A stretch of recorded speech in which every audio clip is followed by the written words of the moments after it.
So today we're going to be removing the aft wheel from this bicycle and replacing it with a brand new wheel. The brand new wheel is here. We ordered it off of Amazon.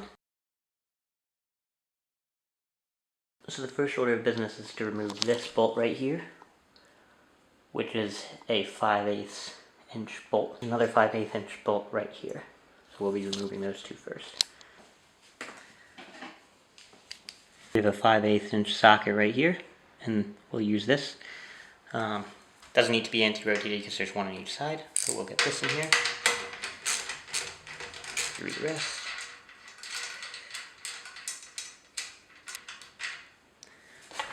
And then once again we got the same situation back here. Again, a 5/8 inch socket. Loosen these before we start filming. And we'll unscrew this piece here. We'll be able to actually physically remove the wheel. First we'll take the chain off.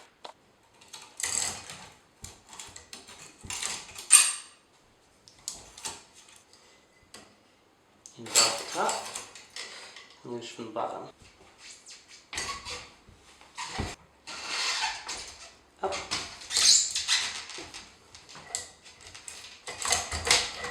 We extended the derailer.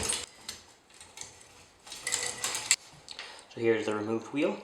Now this wheel was warped from running over probably 10 times too many potholes.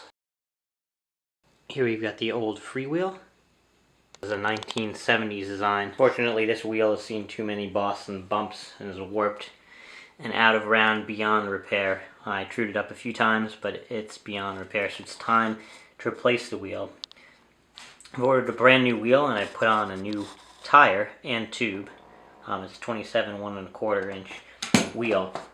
But the main issue is we need to be able to put the Freewheel onto the main hub here. The new hub here has a bearing right here, another one on the other side, and also has a thread. The thread here is where the Freewheel will actually ratchet on. The Freewheel has bearings and all other components of the gear set integral to it. A cassette would have bearings on here and the gears separate on the actual piece of the cassette. So here the entire unit will thread onto this piece and will be captive only by the thread. The bearing you could twist from both sides. See that? There's a ball bearing on each side. This is the old Freewheel.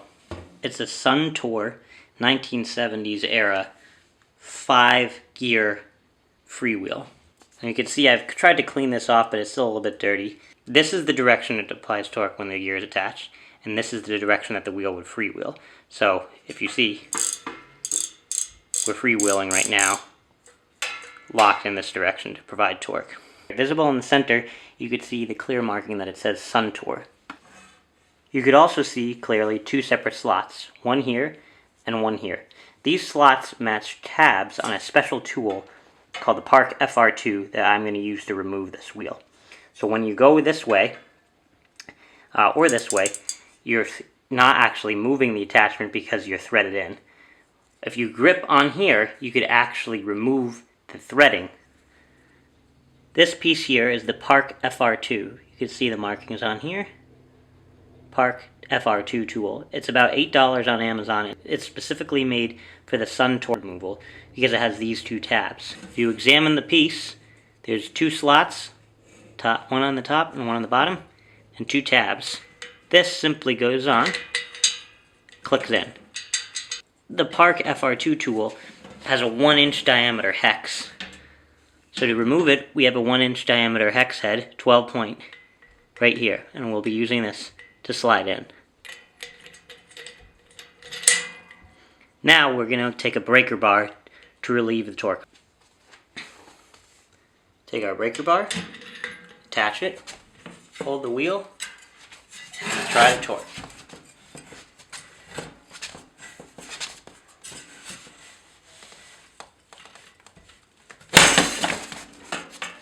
So we just broke the torque. Now, you freely could slide the entire wheel counterclockwise. The counterclockwise direction is also the freewheeling direction.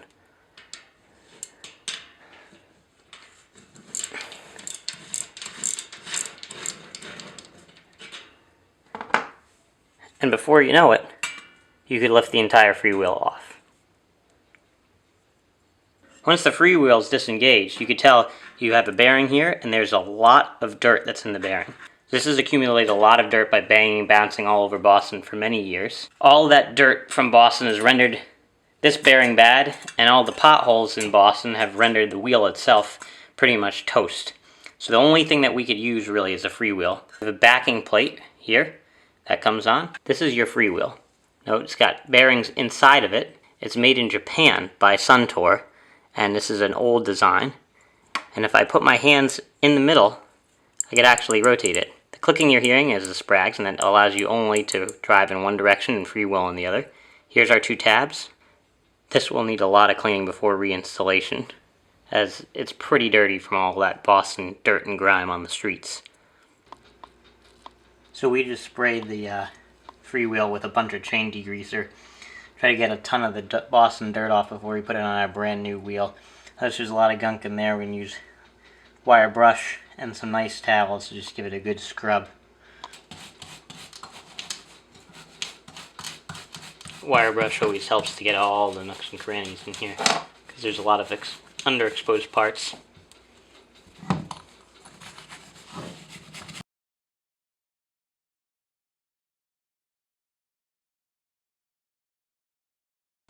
Looking a little bit better. Could still use a lot of work. So now we've gotten this somewhat cleaned up. If you listen very closely, you could hear a grungy sound before the freewheel starts to rotate. Take a listen.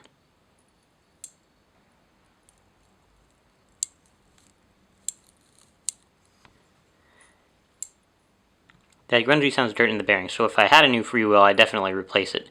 For now, I've cleaned this to the best of my ability, and, well, it still rotates pretty freely. It's not like the dirt's impeding rotation, but eventually this might need to be replaced.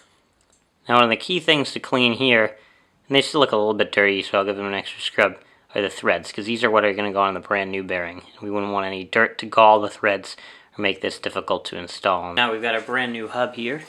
And we've got our new, well, our old plate that we've hand scrubbed. This backing plate, so it's nice and clean, free of dirt. We're going to put this on back here as we keep our threads still exposed. Now, with a relatively clean internal freewheel here, these threads are nice and clean. We're going to screw this guy back on clockwise.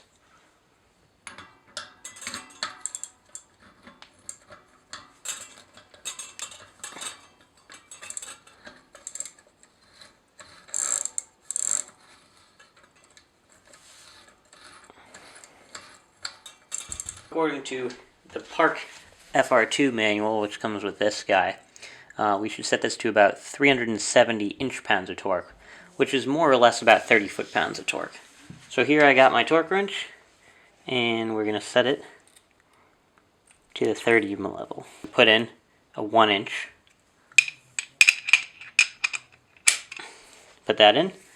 And lastly, we're going to take our Park tool, put it back in here, and put it on our two teeth.